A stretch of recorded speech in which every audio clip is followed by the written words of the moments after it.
나는 이 결혼 반대야. 후진국에다가 나이도 많은 노처녀와 결혼하겠다니. 너 혹시 속도 위반이라도 한 거니? 아니, 제 말 좀 들어보시라니까요. 한국인은 일단 만나보셔야 한다고요. 제 여자친구는 정말 다르다니까요. 우리는 남녀노소를 불문하고 자기관리의 시대에 살고 있습니다. 관리의 우선순위는 저마다 다르겠지만 아무래도 눈에 가장 잘 보이는 외모에 좀 더 신경이 쓰일 수밖에 없는데요. 그렇다 보니 요즘은 제 나이를 가늠할 수 없는 소위 동안 외모를 지닌 사람들이 많습니다. 특히 이 같은 점은 외국인의 시선으로 보았을 때 좀 더 극적인 차이를 느낄 수 있는데요.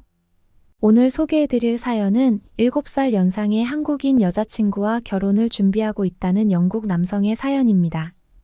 그의 부모님은 여자친구의 나이가 많다는 이유로 결혼에 대해 필사적으로 반대를 했었다고 하는데요. 과연 그에게는 무슨 일이 있었던 걸까요? 함께 살펴보겠습니다. 영국 남성의 사연입니다. 감동 시작 애청자 여러분.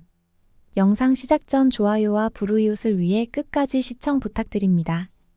안녕하세요. 한국에 내려와 산 지도 꽤 오래됐네요. 저는 5년 넘게 한국에 살고 있는 에릭슨입니다. 저는 영국에서 태어나 자랐어요. 원래 대학교에 오기 전부터 아시아 문화에 관심이 많이 있었는데 대학교에서 한국 인문학을 전공하게 되면서 오직 한국 하나만 바라보며 열심히 대학 생활을 하게 되었습니다. 한국인들보다 발음은 어색할지 몰라도 한국어가 갖고 있는 문법의 특성 같은 것은 한국인들보다 더 열심히 공부했다고 자부할 수 있을 정도예요. 한국 사람들이 서양 사람이라고 했을 때 가장 부러워하는 게 뭐가 있을까요? 커다란 키를 부러워하려나요? 그런데 저는 오히려 한국인들이 더 부럽습니다. 저는 키가 큰 편에 속하긴 하지만 그것보다 훨씬 더 부러운 게 바로 한국인들에게 있어요. 그것은 돈 주고도 살 수 없는 어린 피부죠. 한국에 오래 살면서 느낀 건 한국 사람들이 정말 나이에 비해 젊은 얼굴을 가졌다는 겁니다. 저는 웬만한 한국인과 다르지 않다고 자부할 수 있을 정도로 한국에서 오랜 세월을 보냈는데요. 일명 한국인 패치 완료 상태라고 할 수 있죠. 하지만 한국에 정착한 지 얼마 안 됐을 때 저는 한국 사람들의 나이를 도무지 예측할 수가 없었어요. 한국인들은 정말 동안이니까요. 한마흔이라고 생각했는데 60을 훌쩍 넘겼다는 할머님을 뵀을 땐 정말이지 너무 충격적이었어요. 이것과 관련된 웃기고도 민망한 해프닝이 있었는데요. 이전에 한 출판사에서 잠깐 일했던 적이 있었어요. 마주칠 일이 잦았던 여직원 한 명과 친하게 지냈었죠. 어느 정도 시간이 지나면서 자연스럽게 말을 놓았는데요.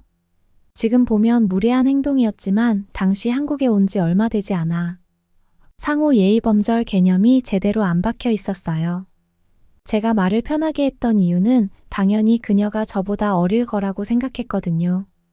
그녀 역시 제 나이가 더 많을 거라고 생각했는지 여전히 높임말을 썼고요. 차라리 말을 놓을 거면 쌍방으로 놓는 게 편하니까 말을 놓으라고 해도 본인은 존댓말이 더 친숙하다며 좀처럼 말을 놓지 않았습니다. 본인 의사가 그러하니 뭐 대수롭지 않게 생각하고 지냈죠.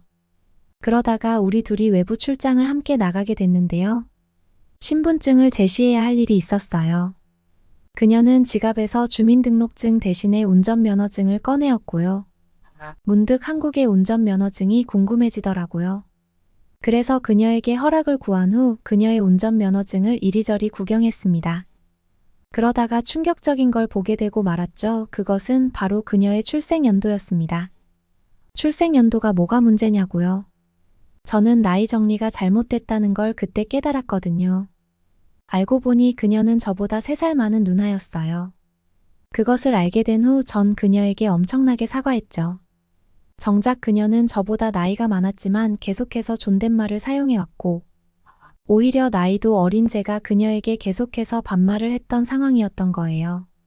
지금 생각해도 참 창피하죠. 이렇듯 한국 생활을 할 때 상대 얼굴과 실제 나이가 매칭되지 않아 난처했던 적이 여러 번 있었어요. 빈말이 아니라 한국인들은 실제 나이보다 10살 정도 어려 보이는 듯해요. 한국 사람들은 딱히 관리를 하지 않는다는 사람도 다 동안이더라고요. 길 가다가 담배 피우는 사람들을 보면 아직도 깜짝깜짝 놀란답니다. 정말 다들 학생 같아요. 한국에 오고 적응을 어느 정도 했을 때 집 근처 편의점에서 잠깐 아르바이트를 했었는데요. 그때도 술이나 담배를 구매하는 사람들에게 필수로 민증 검사를 했었습니다. 그땐 지금처럼 인증 검사가 필수였던 시절이 아니라 대충 보내주는 때였는데도 왜 제가 인증 검사를 했는지 아시나요? 왜냐하면 제가 한국 사람들의 얼굴을 보고 도저히 나이를 가늠할 수 없었기 때문입니다. 도저히 감이 안 오더라고요. 특히 여자들 같은 경우 정말 아기 얼굴처럼 보이는 동안이 많아서 더 어려웠어요. 예를 들면 무조건 청소년이라고 생각했는데 민증 검사를 하고 보면 다들 20대이고 심지어 30대 초반도 있었거든요. 한국 사람들의 나이 맞히기는 너무 어려운 것 같아요. 영국의 고등학생 얼굴들이 한국에선 한 20대 중후반 얼굴이에요. 그래서 그런지 한국 드라마나 영화에서 20대 후반 배우들이 10대 청소년 배역을 맡아도 그다지 어색하지 않은 것 같기도 하고요.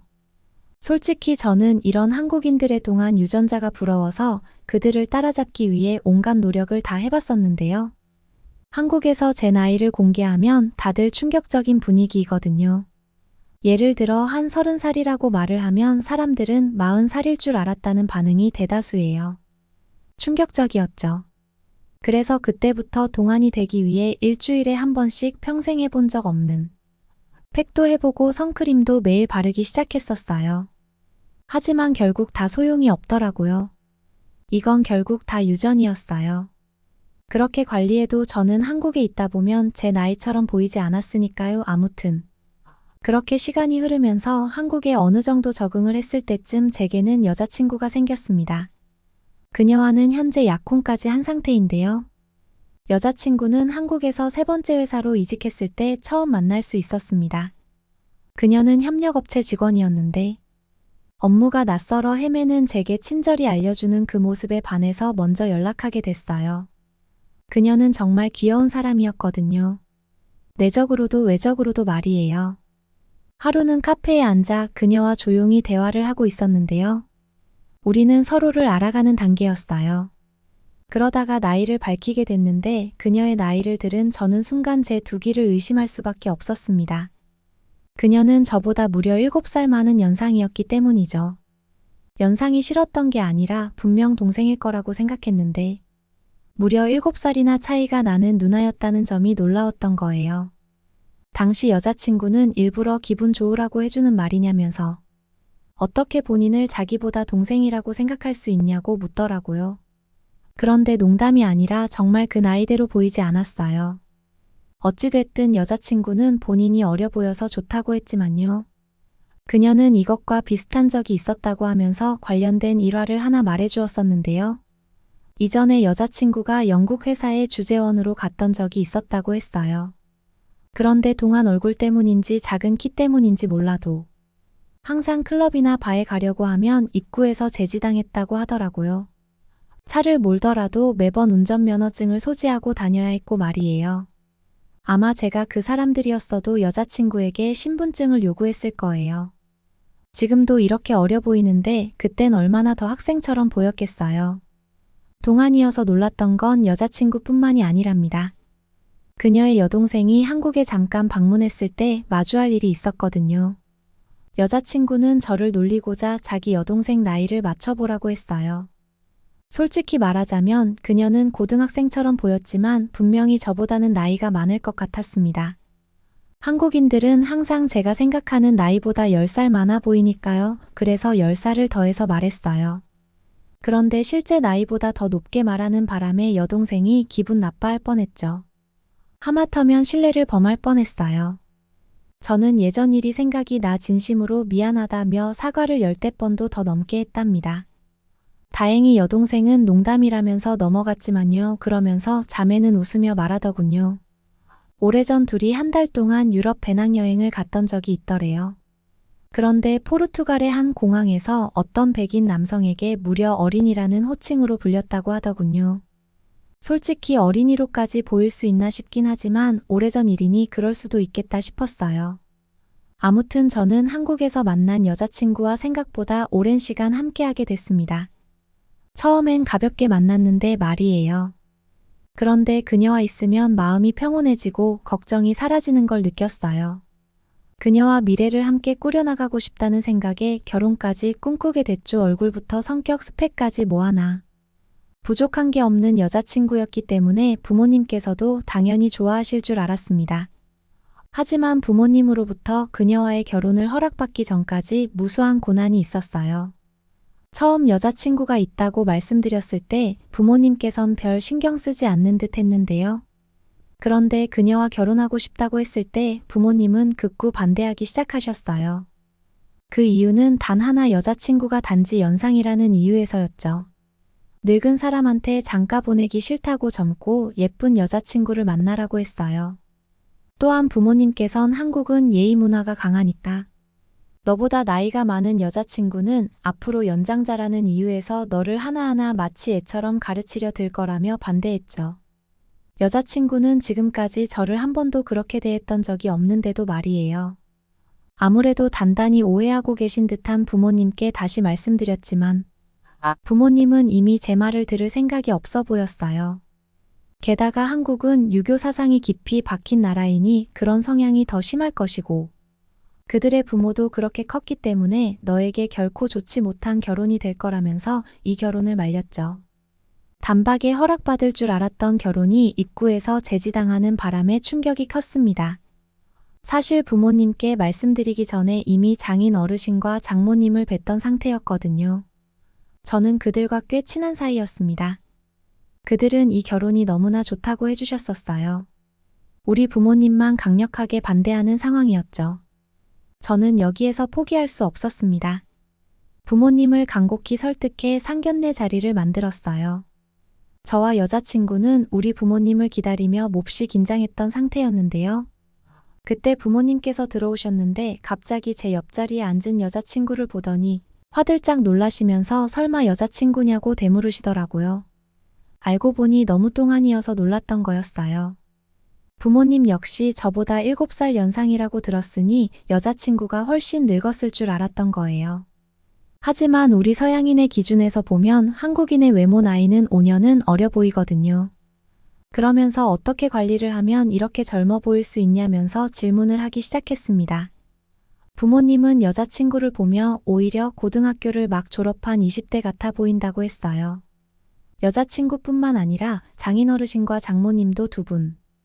다 젊게 사시는 분들이기 때문에 부모님은 놀란 듯 보이셨습니다. 두 분은 필라테스나 골프도 매주 하시고 서로 취미 생활이 독서여서 독서 토론 소모임 같은 것도 나간다고 하셨거든요. 부모님께선 생각했던 것과 정반대인 분위기를 보시더니 후반부엔 완전히 호의적으로 바뀌셨습니다. 너무나 다행이었죠. 여자친구 역시 부모님께 깍듯이 예의를 차리니 기분 좋아하셨고요. 예의범절이라는 게 답답한 사상인 줄로만 알았는데 실제로 대우받아 보니 기분이 다르다고 하시면서 말이에요. 어찌됐든 부모님께선 여자친구를 실제로 만난 후 태도가 완전히 달라지셨고 덕분에 결혼 허락을 받을 수 있었답니다. 지금은 여자친구와 함께 행복한 결혼 준비를 하고 있는데요.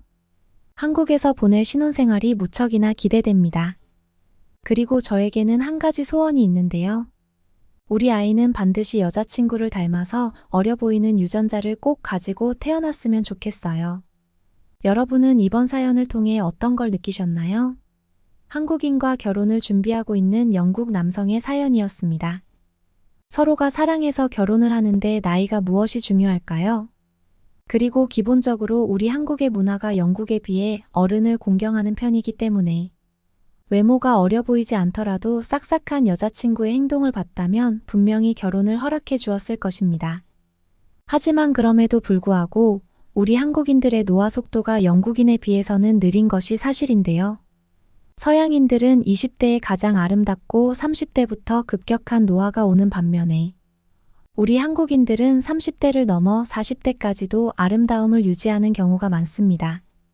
여자뿐만 아니라 남자도 마찬가지죠. 이에 대해 외국에서는 한국인들의 비밀을 밝혀내기 위해 꾸준한 연구가 이어지고 있는데요.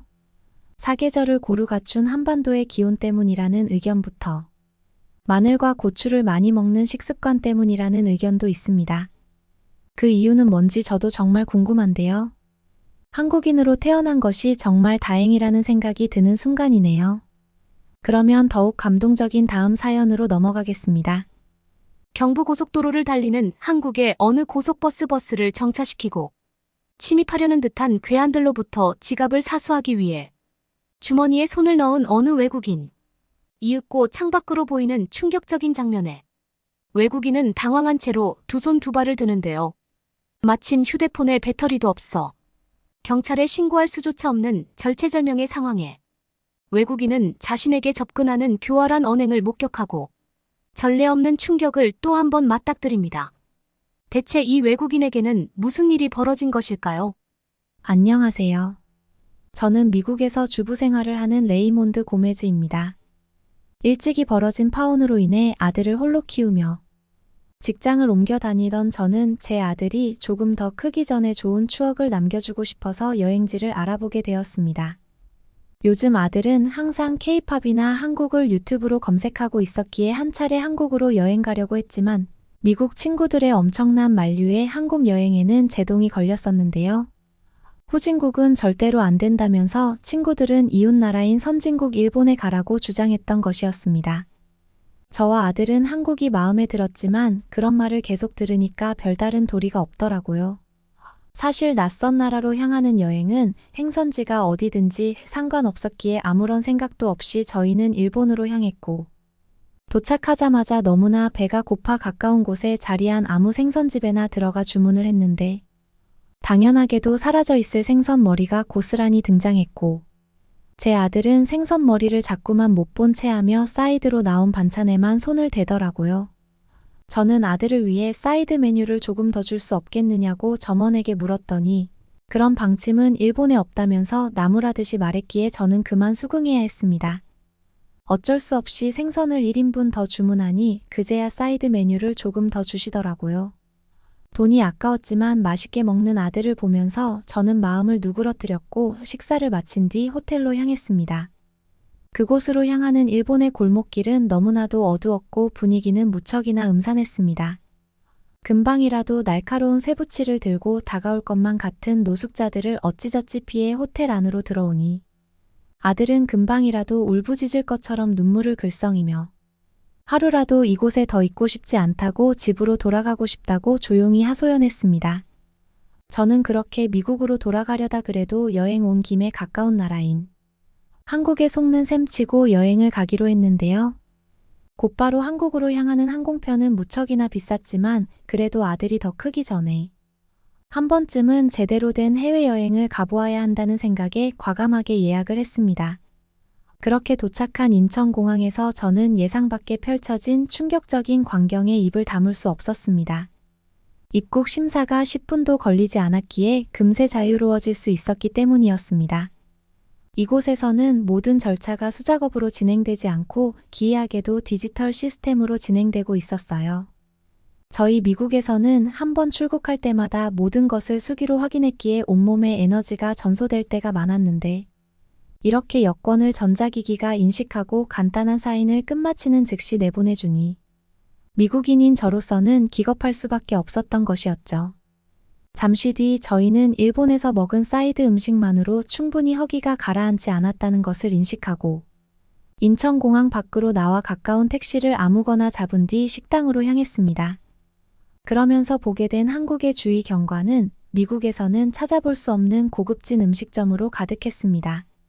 주변에서 하도 한국이 후진국이라고 얘기하니 당연히 저도 그런 곳이겠거니 짐작했었는데 유튜브에서만 보던 것처럼 완벽한 국가를 맞이하니 마치 복권에 당첨된 기분이었어요.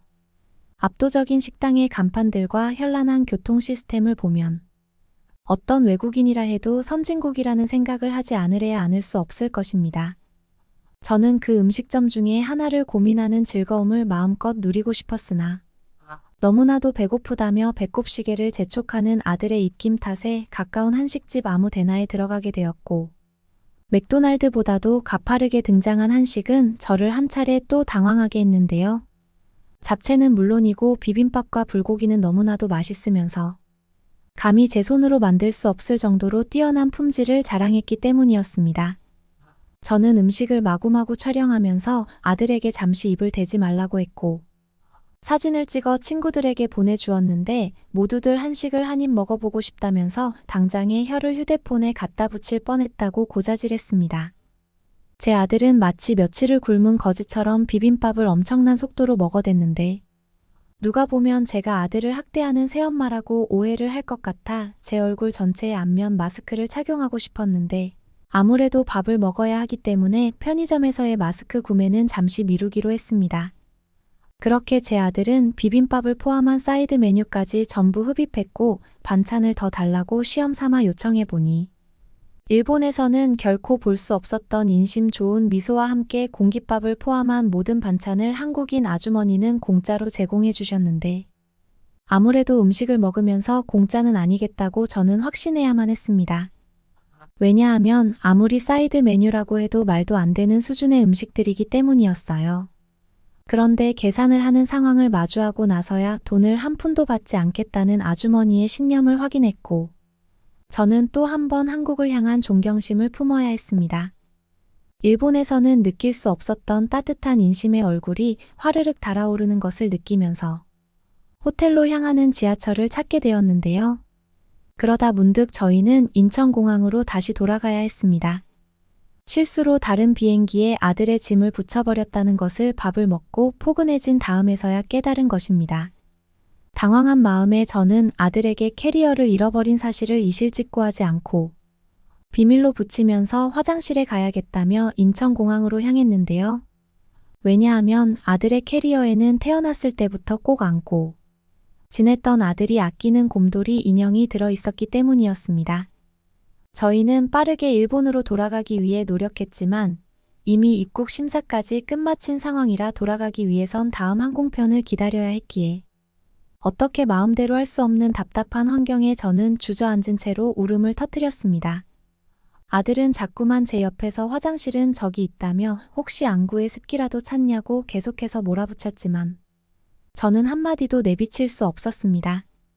그러는데 한국인 승무원이 다가오더니 무슨 도움이 필요하냐면서 저에게 질문했는데요. 저는 망연자실한 표정으로 아들의 캐리어를 분실한 것에 대해 설명해 주었지만 그 어떤 기대도 사실상 할 수 없는 환경이었습니다. 그걸 승무원이 안다고 해서 대체 뭐가 달라질 수 있겠냐는 당연한 생각이 지배적이었어요. 이윽고 승무원분은 저희의 출발지였던 일본에서 우리의 비행기가 언제 이륙했는지 물었고 그 시간을 알자마자 조금만 기다리라며 어디론가 전화를 걸었습니다. 처음에 대체 무슨 장난을 치는 건가 싶었지만 친구한테 전화하는 중은 아닌 듯한 승무원의 표정을 보니 저는 조금은 기대감을 가질 수 있게 되었습니다. 그렇지만 아무래도 제 아들의 짐은 일본에서 어딘가로 보내진 것이 분명했기에 어떻게 해결해 주신다는 건지 결코 이해가 가지 않았던 부분도 있었습니다. 승무원분께서는 약 5분 뒤에 마침 일본에서 현장 근무를 하는 한국 직원이 있다며 머지않아 아들의 짐이 어디 있는지 알아낼 수 있다고 했는데요. 잠시 뒤 놀랍게도 아들의 캐리어는 아직도 일본 공항에 남아있다고 승무원분은 말했습니다. 충격적이게도 짐의 주인이 누군지 확실치 않아 공항에 보류된 채로 아들의 캐리어는 남겨져 있던 것이었습니다. 저희는 통화 한 번으로 모든 문제를 해결하는 인천공항의 시스템에 정말로 기가 막힐 노릇이었고 제 아들에게 그제서야 곰돌이 인형이 일본에 있다는 것을 말해줄 수 있었습니다. 아들은 그게 정말이냐며 화를 내듯이 물었지만 곧 모든 문제가 해결되기 직전이라는 것을 알려주니 아들은 화를 억눌렀고 오히려 아들 자신이 잘못했다면서 일본으로 가지 말자고 애초에 말할 걸 그랬다면서 눈물을 흘렸습니다. 아들이 우는 모습을 보고 본인의 캐리어가 다시는 돌려받을 수 없는 상황이 되었다고 이해했다고 짐작했는지 한국인 승무원께서는 캐리어를 얼마 안 가 받을 수 있다고 계속해서 제 아들을 달래주기에 급급했고 저는 한국인 승무원에게 그런 뜻이 아니라 한국에 대해 잘못 생각한 자기 자신을 반성하는 시간을 가지고 있다고 설명해야 했습니다. 한국인 승무원은 그제야 그런 거냐며 놀라듯이 말했고 주제를 돌리고 싶었는지 한국 공항에서는 모든 돌발 상황에 대한 매뉴얼이 체계적으로 마련되어 있어 그 어떤 상황에 당면한다 해도 최대한 빠르게 대처할 수 있다고 강조하셨습니다. 이어서 승무원분께서는 한국에 도착하는 일본의 다음 비행기에 아들의 캐리어를 실어 달라고 부탁했으니 약 30분 뒤면 곰돌이 인형과 아들이 상봉할 수 있을 거라고 안심시켜 주었고, 저는 말도 안 되게 신속한 인천공항의 시스템에 혀를 다시 내두를 수밖에 없었습니다. 그렇게 일본에서 출발한 비행기가 도착했고, 제 아들은 캐리어를 보자마자 그것을 열어 제끼며 곰돌이 인형을 껴안을 수밖에 없었습니다. 정말 미안하다고 아들은 중얼거리기 시작했는데, 자세히 들어보니 애초에 일본에 가지 말자고 떼를 쓸 걸 그랬다고 말하고 있었습니다. 그렇게 저희는 놀란 가슴을 뒤로 하고 미국으로 돌아가려 했으나 잠시 있었음에도 불구하고 너무나도 따뜻했던 한국의 인심을 기억하며 조금이라도 머무를 수 있는 한국의 호텔로 가기 위해 지하철을 찾았는데요. 아들은 자기가 캐리어를 기다리면서 한국의 무언가를 인터넷으로 찾아보았다며 우리는 꼭 부산에 가야 한다고 강조했습니다.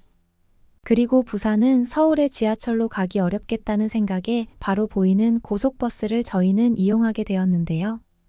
고속버스 터미널은 그리 멀지 않은 곳에 있었고 모든 인프라가 집약되어 있는 한국의 놀라운 시스템에 또 한 번 저희는 존경의 눈빛을 가져야 했습니다. 저희 미국에서는 워싱턴 밖으로 조금만 나가도 병원도 없고 아무것도 없어서 문화생활이라고는 전혀 즐길 수가 없기에 이런 기술력과 시스템을 보고 당연하게도 감탄할 수밖에 없는 것이었습니다. 친구들의 말 맞다나 한국은 후진국이겠다고는 생각하고 있었는데 이렇게까지 발전한 나라가 어떻게 있을 수 있는지 이해할 수 없게 된 현실을 보며 지금 내가 꿈을 꾸고 있는지 저는 착각해야 했습니다. 아들과 함께 올라탄 고속버스 안에서는 저와 같은 외국인들을 위해 한국어뿐 아니라 다개국어의 방송이 흘러나오고 있었는데요. 저희 미국에서는 이런 식으로 방송을 해주지 않고 그냥 영어만을 방송했는데 그럼에도 불구하고 음질이 영 좋지 않아 내릴 곳을 놓칠 때가 많았지만 한국에서는 깨끗한 발음과 음질로 그것도 여러 언어로 방송되고 있어 내릴 곳을 제대로 놓칠 수 없을 것만 같았습니다. 저희는 한국인의 따뜻한 배려심에 한 차례의 감동을 받으며 친구들에게 그 사실을 알려주려고 했는데 갑자기 고속버스가 멈추는 것이 아니겠습니까?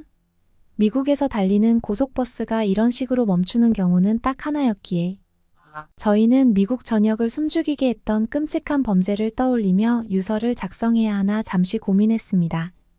그러다가 저는 지갑을 꾹 움켜쥐었고 어떤 상황이 전개되고 있는지 창밖을 바라보니 정말로 충격적인 상황이 벌어지고 있었습니다. 한국인들이 모두 실성했는지 웃음을 머금은 채 버스에서 내리고 있었고 대체 무슨 일인가 싶어 한국인들을 따라 웃지는 않고 저희 역시 버스에서 내렸는데요. 한국인들은 도로 한복판에 놓여있는 엄청나게 복잡해 보이는 건물로 향하고 있었고 그 건물의 맨 꼭대기에는 영어로 휴게소라고 적혀 있었습니다. 한국인들은 뿔뿔이 흩어져 간식을 사거나 화장실로 향했기에 어이없는 현실에 갑작스럽게 안도감이 들게 된 저는 긴장이 풀려서인지 소변이 마려웠고 화장실로 곧장 향했습니다. 화장실 안에는 말도 안 되는 광경이 놓여 있었습니다. 보통 미국에서는 화장실을 이용하려면 약간의 돈을 지불해야 하는데 이곳에서는 무료일 뿐 아니라 대단한 깨끗함을 자랑하고 있던 것이었습니다. 이것만 보더라도 엄청난 선진국이라는 면모가 확연했기에 저는 친구들에게 한국행을 왜 저지했냐면서 나중에 추궁할 궁리를 끝냈고 어쩌면 우리가 행복하게 여행하는 것을 막기 위한 장치를 친구들이 구사했는지 의심해야 했습니다. 그러면서 둘러본 휴게소의 식당은 따끈따끈하고 푸짐한 음식들로 도배되어 있었고 진정 이곳이 선진국이라는 생각을 하며 회오리 감자를 하나 사 먹었습니다. 저는 고속버스에 올라타 휴대폰으로 찍은 회오리 감자를 친구들에게 자랑해 주려 촬영을 하려는데 배터리가 너무 없다는 소식을 접하게 되면서 촬영이 좌절되자 가방에 있던 충전기를 잠시 꺼내고 한참을 멍 때린 뒤에야 한국인에게 물어보았습니다. 여기 있는 콘센트에 충전하려면 대체 얼마를 지불해야 하냐고 묻자 친절한 한국인분은 씩 웃으면서 이곳에서는 무료로 마음껏 충전할 수 있다고 해주었습니다. 미국에서 저는 돈을 내지 않고 콘센트를 사용했다가 소량의 벌금을 낸 적이 있었기에 그렇게 물어보았던 것이었는데 한국인이 그렇게 말하는 순간까지도 교활한 사기를 치기 위해 나를 속이고 있는지 의심이 들었던 저였지만 곧장 그의 손에 의해 제 충전기가 콘센트에 꽂혀지기 시작하니 모든 의심과 불안한 감정이 사그라들게 되었습니다. 저는 한국인에게 미안한 감정이 들었고 가지고 있던 회오리 감자를 조금 나눠주었습니다. 그런 식으로 친구들에게 사진을 공유해주며 바라보게 된 고속버스 창밖의 놀라운 경관은 제 입을 악다물 수 없게 했고, 창 밖으로 틈틈이 보이는 한국의 공원은 너무나 놀랍게도 개방적이었습니다. 미국에서는 범죄가 공원에서 하도 들끓다 보니 범죄자들의 비밀 기지를 애초에 말살시키자면서 공원 자체를 아예 없애버리거나 축소시키는 추세인데, 이와 달리 한국은 완전히 개방된 공원을 소유하고 있던 것이었습니다. 그렇게 한국의 공원에 대해 추가적으로 검색해보니 놀라운 사실을 더 알 수 있었습니다. 한국 공원에는 쥐가 전혀 없다는 것이었는데요. 미국에서는 조그마한 공원에도 찔끔찔끔 돌아다니는 수십 마리의 쥐가 수두룩한데, 이곳에서는 쥐가 하나도 없다고 하니 감히 놀라지 않을 수가 없었습니다. 고속버스에서 내린 저와 아들은 약 20분 뒤에 숙소에 도착할 수 있었고, 아들을 보면서 어떻게 말해야 될지 알 수 없었는데요. 아무래도 사기를 당한 것이 확실해서였습니다. 왜냐하면 도착한 곳이 호텔이라고는 말할 수 없이 너무나도 조그맣고 낙후된 건물이 자리하고 있었기 때문이었습니다. 그 순간 건물에서 젊은 여성분이 나오시더니 아들과 저를 보고는 뜬금없이 들어오라고 했고, 저와 아들은 당황하면서 그 여성분이 말하는 말을 들어야 했습니다. 가끔 외국인들이 착각을 하고 들어오지 않는 경우가 있는데 딱 봐도 예약한 외국인인 것 같았다는 것이 그 내용이었습니다. 볼품없어 보이던 외관과 달리 건물의 내부는 돌을 깎아 만든 쉼터의 대리석으로 만들어진 카운터까지 있었고, 모든 자재들이 고급스러워 보이고 있었습니다. 한국인 여성분은 바로 이곳이 한국의 전통 호텔인 한옥이라고 얘기하며 다른 호텔의 편리성에 비하면 부족하지만 장기간 머물기에는 이보다 더 좋은 곳이 없을 거라며 내부를 안내해 주셨습니다. 저는 나무였던 외관과 달리 대리석으로 만들어진 내부의 품격을 보면서 은은하게 느껴지는 한옥의 향기에 마음이 편해지기 시작했고, 그렇게 들어가게 된 방 안에서 아래에서부터 올라오는 따뜻한 온기와 함께 살랑살랑 움직이는 커튼 사이로 쏟아지는 햇살을 마음껏 만끽하며 침대에 누우려 했는데요. 한옥의 주인분은 발을 따뜻하게 하는 온돌에 대해 알고 있었냐고 물어보았는데, 저는 아들의 설명으로 인해 한국에는 그런 난방 방식이 주로 사용된다는 것을 알고 있었다고 답했고, 온돌이라는 난방 방식은 미국의 히터보다도 효과적이고 경제적이며 건강에도 좋은 방식이 맞지 않느냐고 덧붙였습니다. 그렇게 저희는 약 2주 동안 한국의 문화를 체험하며 흥미로운 시간을 보낼 수 있었고, 제가 보내준 사진을 바라본 제 친구들은 당장 휴가철에 한국으로 향하는 비행기를 모두 예약했다면서 방방 뛰고 놀라워했습니다.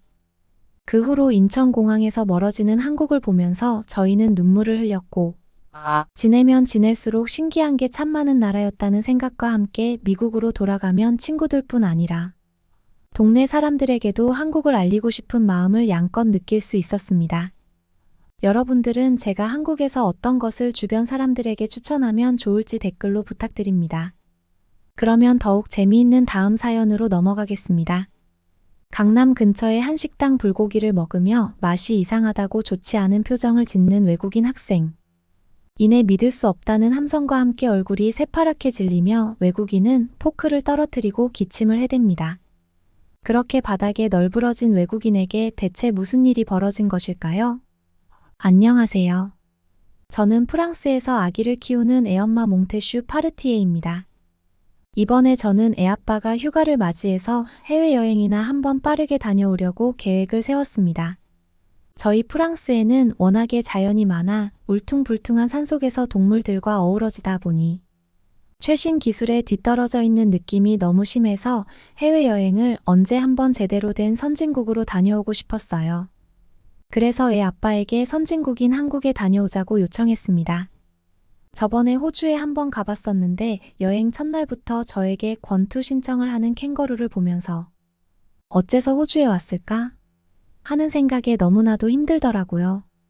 프랑스랑 다를 것 없이 호주에는 자연이 너무나도 많았고, 나무에서 코알라가 저에게 침을 뱉는 광경은 정말 겪어보지 않았으면 말도 마세요. 제 아들은 땅바닥에 기어다니는 뱀을 보고 갑자기 구토를 해댔고, 저는 아무렇지 않게 나뭇가지로 뱀을 쫓아냈지만, 나중에 보니 머리통이 세모여서 잘못했으면 그대로 비명 행사했을 거라는 사실을 접하고 얼마나 가슴이 졸였는지 모르겠습니다. 재미로 놀러간 해외여행에서 골로 갈 뻔했던 것이었죠. 그런데 소문으로 들은 한국은 우리 프랑스처럼 영어를 잘하면서 굉장히 발달된 국가라고 하니 당연히 가보고 싶다는 생각이 들었는데요. 하지만 애 아빠는 죽어도 한국은 안 된다고 딱 잘라 말했기에 저는 울부짖으면서 발악해야 했답니다. 애 아빠는 차라리 동양으로 갈 거면 무조건 중국에 가자면서 세계의 경제대국은 어느 나라도 아닌 중국이라고 딱 잘라 말했습니다. 저는 중국보다 한국이 더 좋다고 했지만 애 아빠는 제 말을 귓등으로도 듣지 않았기에 저희는 어쩔 수 없이 난생 처음으로 중국으로 여행을 떠났는데요. 첫날부터 저희 가족은 심상치 않은 낌새를 느껴야 했습니다. 중국에서는 공공 화장실이 거의 없었고 있다고 해도 꼬랑내가 지속적으로 올라와 구토를 유발했으며 소량의 돈을 매번 지불해야 했기에 저희는 화장실에 가고 싶을 때마다 더러운 꼴을 당하기 싫어서 애써 참았던 것이었습니다. 저희는 너무 이해가 안 돼요. 어째서 화장실에 들어가는 것까지 돈을 받느냐고 화장실 앞에 앉아있는 중국인에게 물어보았지만 로마에 왔으면 로마법을 따르라며 화장실을 이용하기 싫으면 기저귀를 차라는 허무맹랑한 조언을 들어야 했습니다. 저희는 말도 안 되는 중국인의 말에 어떻게 반박할 수가 없어 소량의 돈을 지불하고 화장실을 이용했고 이동하는 와중에 골목 근처에서 몸을 웅크린 채 볼일을 보는 중국인과 눈이 마주쳐야 했습니다. 중국인은 수치심이라는 감정이 아예 없는지 대견스럽게 대변을 보고 있었고 그들을 구경하며 사람들은 아무렇지 않게 지나가고 있었습니다. 몇몇은 소변을 보고 있었고 그들과 실수로 눈이 마주친 저는 끔찍한 장면을 뒤로하고 이동하기 위해 또다시 걷는데 숙소에서 말도 안 되는 최악의 경험을 겪게 되었습니다. 주위에 있는 중국인들은 너무나도 개걸스럽게 음식을 먹어댔고 중국어 특유의 발음 때문인지 굉장히 시끄러웠으며 계단을 우당탕탕 뛰어다니는 바람에 침대에서도 항상 심각한 소음에 시달려야 했습니다. 그런 일이 흔한 일인지 그 어떤 중국인도 여기에 대해 문제 제기를 하지 않았고 저는 여기서 더 이상 숨을 쉴 수 없다는 생각에 애초에 먼지도 너무 많아 실제로도 숨을 쉴 수 없었기에 남편에게 삿대질을 했고 하루라도 이곳에 더 있으면 내가 중국인이다라는 표현을 하면서 남편을 협박했습니다. 저의 무지막지한 요구에 어쩔 수 없이 남편은 프랑스로 향하기 위해 짐을 싸고 그러면서도 저는 왜 옆나라인 선진국인 한국을 두고 이곳에 와서 날 생고생시켰느냐고 남편에게 따지듯이 물었는데 그럼 그 선진국이 얼마나 대단한지 한번 가보자고 얘기하는 발언에 저는 입을 다물어야 했습니다. 저희는 원래 프랑스로 향하려고 했지만 어쩔 수 없이 인천공항으로 향했고 비행기에서 내려 숙소로 이동하는 와중에 타게 된 지하철에서 저와 남편은 서로 눈을 마주치면서 비명을 질러야 했습니다. 지하철에서는 영어로 된 안내 방송이 나오고 있었던 것이었습니다. 중국에서는 항상 중국말만 나와서 내려야 하는 역에 대해 집중하지 않거나 생각하고 있지 않으면 다른 역에 내리기 십상이었는데 한국에서는 영어로 방송이 나오니 전혀 집중하지 않아도 되어 배려받는 느낌이 들었던 것이었습니다. 저는 초등학생 아들을 내려다보면서 이런 곳에서 아들을 키우면 참으로 좋겠다는 생각과 함께 한국의 깊은 배려심에 크게 감동하며 눈물을 흘렸고 남편은 원래 빛 좋은 개살구라는 속담이 있다면서 한국은 겉보기에만 번지르르 할 뿐 내부적으로는 아무것도 없이 텅 비어 있다면서 절대로 좋아하지 말라고 찬물을 끼얹어 저는 남편에게 프랑스어로 된 욕을 했고 그렇게 울상이 된 남편은 지하철에서 나오면서 머리를 계속해서 긁적였습니다. 저희는 강남 거리를 돌아다니게 되었는데 늦은 시각임에도 불구하고 길목마다 가로등이 배치되어 있어 심각하게 놀라야 했는데요. 프랑스에서는 오후 9시가 넘으면 모든 거리가 깜깜해져서 강도들이 날뛰기에 안성맞춤인데 이렇게 밝은 한국을 보니 절대로 강도 같은 일이 발생할 수 없을 것 같다고 확신할 수 있어 저희는 조국을 부끄러워해야 했던 것입니다. 저는 남편에게 아직도 한국이 후진국이라고 생각하는지 물어보았으나 아직까지도 남편은 무엇이 꺼림칙한 것인지 절대로 고개를 끄덕이지 않았습니다. 저는 강남의 화장품 가게에서 프랑스에서는 꿈도 꿀 수 없는 고품질의 화장품을 마구잡이로 구매했고, 주변에 있는 다이소에서 기념품을 골라댔는데, 남편은 저를 쳐다보면서 자기도 조금 사고 싶은지 선망의 눈초리를 자꾸만 쏘아 보냈습니다. 저는 한국이 대단한 선진국이고 프랑스는 넘볼 수조차 없는 최고의 국가가 한국이라는 것을 인정하면 물건을 한두 개쯤 사는 것은 아무 말하지 않겠다.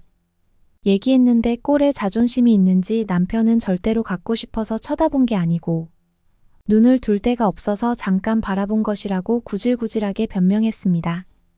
그러다가 아들의 얼굴이 새파랗게 질려버리며 화장실이 너무 급하다고 얘기했고, 저는 길거리에서 노상 방뇨를 하기보다 이곳에서 돈을 내어 해결하라고 했는데요. 마침 가까이 있는 한국인에게 화장실이 어디 있는지 물었고 얼마인지 물었습니다. 친절한 한국인은 웃으면서 바로 저기에 있다고 손짓을 해주었고, 저희는 어째서 공중화장실이 아주 가까이에 위치해 있는지 알 수 없었습니다. 왜냐하면 공중화장실을 찾으려면 중국에서는 산 넘어 산을 대여섯 번 정도를 해야 했던 것이었습니다. 게다가 한국인은 이내 황당한 표정을 지으며 당연히 화장실은 공짜로 이용할 수 있다는 믿기지 않는 소리를 해댔습니다. 저희는 마치 사기를 당하는 기분에 말문이 막혔고 막상 화장실을 이용하고 나서 거액의 돈을 청구당할 것 같은 기분에 굉장히 불안했지만 남편은 한번 한국을 믿어보자며 아들을 공중화장실에 밀어넣었고 저는 오매불망 아들을 기다리며 과연 어떻게 될지 한참을 마음 졸여야 했습니다. 아들은 끝내 얼빠진 얼굴로 공중화장실을 기어 나왔고 아무 비용도 청구하러 오지 않는 모습을 확인한 저희는 진정 한국의 면모를 체감하며 감동의 눈물을 흘렸고 남편은 휴대폰을 움켜쥐면서 이것은 결코 믿을 수 없는 일이라고 얘기를 토해냈고 갑자기 놀라는 소리에 쳐다보니 남편의 휴대폰에 살짝 금이 가 영구적으로 복구되지 않는 고장이 생긴 것이었습니다. 남편은 자신의 휴대폰이 고장난 것이 모두 한국 때문이라는 헛소리를 했고 확실히 한국이 프랑스보다 좋은 생활 환경을 구축하고 있다는 것은 부정할 수 없겠노라고 인정했습니다. 저는 언제부터 한국을 그렇게 좋게 생각했는지 남편에게 물어보았는데 사실 남편은 인천공항에 내리면서부터 그런 생각을 가질 수 있었다고 드디어 고백했습니다. 길거리로 나온 저희는 어떤 가게 앞에 놓여있는 엄청난 택배 더미를 만지작대는 아들을 볼 수 있었는데요. 저는 절대 그런 거 만지지 말라고 아들에게 얘기했고 혹시나 불법적인 일과 관련된 거라면 큰일 난다고 얘기했지만 아들은 한국말을 학교에서 약간 배웠는지 그런 것이 전혀 아니라면서 오히려 이것은 식재료라고 했습니다. 마침 식당에서 그 상자들을 나르고 있었기에 곧바로 저희는 이것들이 채소와 고기 등 신선한 음식의 재료라는 것을 알아차릴 수 있었습니다. 저희는 간단한 대화를 통해 매일매일 정시에 신선한 재료가 도착하는 한국 식당의 시스템의 놀라움을 뼈저리게 느낄 수 있었고 프랑스의 식당을 떠올려야 했습니다. 프랑스는 인프라가 너무 좋지 않아 몇몇 호텔이나 고급 레스토랑을 제외하면 냉동 재료를 사용하거나 오래된 식재료를 사용하여 음식 맛이 더럽게 없는데 이런 식으로 번거롭게 재료를 가져오고 있으니 이곳의 한 식당이 얼마나 맛있는지는 안 봐도 비디오였습니다. 게다가 행인들이 손을 한 번만 대도 식재료가 눈 깜짝할 사이에 사라질 텐데 한국인 중 어느 누구도 이것에 대해 경각심을 가지는 사람은 없었습니다. 저희는 한국이라는 나라가 선진국을 넘어서 그 어딘가에 존재한다고 생각했고 감탄을 금치 못했습니다. 저희는 거리가 가진 화려한 등불을 뒤로하고 신선한 재료를 추구하는 식당에 들어갔고 여기저기서 들려오는 흥미로운 웃음소리와 기쁨과 설레임을 느끼며 너무나도 맛있는 한식을 주문했습니다. 초등학생 아들은 이것이 성공의 맛이라면서 불고기를 입안 가득 쑤셔 넣었고 믿을 수 없다는 말과 함께 포크를 바닥에 떨어뜨렸습니다.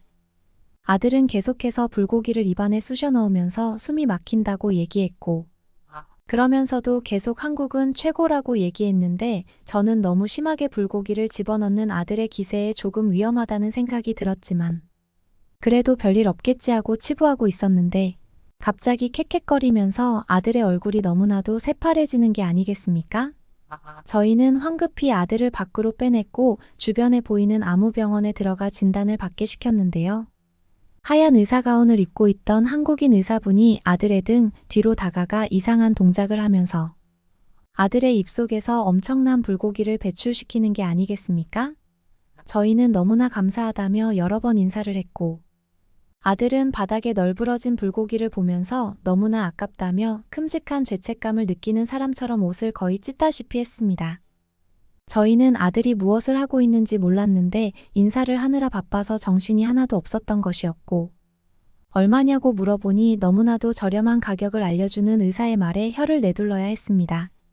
프랑스에서는 감기만 걸려도 상상할 수 없는 비용이 발생하곤 했기에 이처럼 저렴한 비용을 낼 수 있는 시스템은 당최 이해할 수 없었던 것이었죠. 저희는 혹시 놀리는 것은 아닌지 의심이 들어 면허증을 요구했고, 한국인 의사분은 유창한 영어로 여기 있다며 신분증을 제시해 주었습니다. 순간적으로 저는 프랑스에서 태어난 것이 너무나도 얄미웠고 아들만큼은 무조건 한국에서 자라도록 해야겠다고 생각했는데, 남편도 그리 다르지 않은 생각을 갖고 있는지 얼굴이 굉장히 창백해지기 시작했습니다. 마음껏 뛰어놀다가 다쳐도 상관없는 한국은 양육하기에 최고의 환경을 구축하고 있었고, 병원 비용이 너무나 비싸 부자들 말고는 거의 가지 않는 프랑스 병원을 떠올리면서 저희처럼 한국 병원과 비교하지 않으면 결코 정상적인 프랑스 사람이 아니었던 것이었습니다. 진정 선진국이라면 이런 부분에 있어서 이처럼 복지가 되어 있어야 한다고 생각했던 저희는 입국할 수 있는 과정을 나중에 알아보게 되었답니다. 그 후로 몇 번 더 한식당을 이용하면서 프랑스의 음식을 더 이상 떠올리지 않게 되었고, 무조건적으로 한국에서 살아야 한다는 생각에 매몰되고 말았죠. 저희 가족은 그렇게 프랑스로 돌아와 일에 치여 1년이 넘도록 정신없이 살아가던 끝에 이제서야 한국으로 이민하는 과정에 대해 알아보게 되었답니다. 그래도 완전히 준비를 하지 않은 것은 아니었습니다. 적응하는데 무리가 없도록 반년이 넘게 한국어를 공부했고 아들과 남편에게도 배우게 시켰던 것이었습니다. 이제 한국으로 가게 된다면 아들을 위한 교육 같은 것에 대해서 더 이상 죄책감을 가지지 않을 수 있고 보람만을 느낄 수 있을 것 같습니다. 여러분은 어떻게 보셨나요? 응원과 격려의 한마디씩을 댓글로 남겨주시기 바랍니다. 사연자분들에게 전달해드리겠습니다. 실제 사연 제보를 받고 있습니다. 채택되신 분께는 작은 선물도 보내드리고 있습니다. 저희의 사연이 여러분의 하루의 작은 힘이 될 수 있었으면 좋겠습니다. 감동적인 사연을 주변 분들과 이야기 나눠보세요. 더욱더 좋은 영상으로 다시 찾아뵙겠습니다.